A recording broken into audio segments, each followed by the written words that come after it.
नमस्कार. बऱ्याचदा मी माझ्या प्रॅक्टिसमध्ये असं पाहिलंय की बऱ्याच महिला ज्यांना पीसीओडी किंवा पीसीओएस आहे ते त्यांची ट्रीटमेंट पूर्ण करत नाही. त्याच्यामागे बरीच कारण आहेत. बऱ्याचदा असं असतं की पेशंटला स्वतःला माहीतच नसतं की त्यांना नक्की काय आजार झालेला आहे. त्यामुळे एक पाळी आली औषधानंतर की त्यांना असं वाटतं आता मी बरी झाले आणि मग त्या ट्रीटमेंट थांबवतात. किंवा मग जर 1 महिना औषध घेऊन सुद्धा पाळी नाही आली तर मग त्यांना वाटतं की ट्रीटमेंटचा काहीच फायदा होत नाही आणि ते ट्रीटमेंट थांबवतात.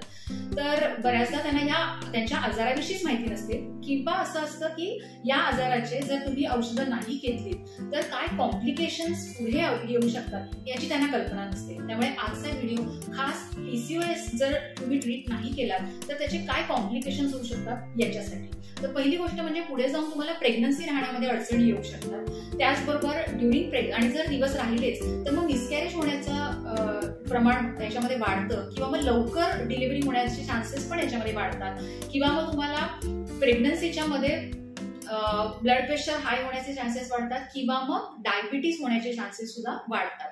त्याचबरोबर जर प्रेग्नन्सीचा जर इश्यू नसेल तर तुम्हाला इन्शुलिन रेझिस्टन्स होऊ शकतो आणि त्यामुळे पर्यायाने तुम्हाला डायबिटीस होऊ शकतो. आणि डायबिटीसचे स्वतःचे असे कॉम्प्लिकेशन्स आहेत जसं किडनी फेल्युअर होणं किंवा न्यूरोपॅथी वगैरे वगैरे.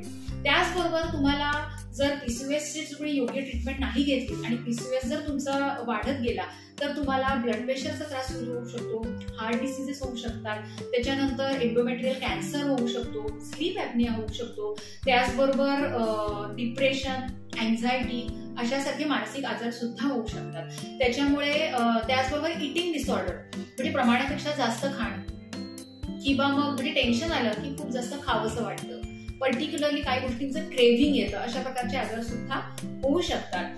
तर त्यासाठी माझं एक सांगणं राहील की तुम्ही पीसीओएस विषयी तुमच्या डॉक्टरांशी बोलून पूर्ण माहिती समजावून घ्या आणि तुमची ट्रीटमेंट मध्ये सोडू नका. हे होतं आजच्यासाठी. पुन्हा भेटूया पुढच्या व्हिडिओमध्ये नवीन माहिती. तोपर्यंत धन्यवाद.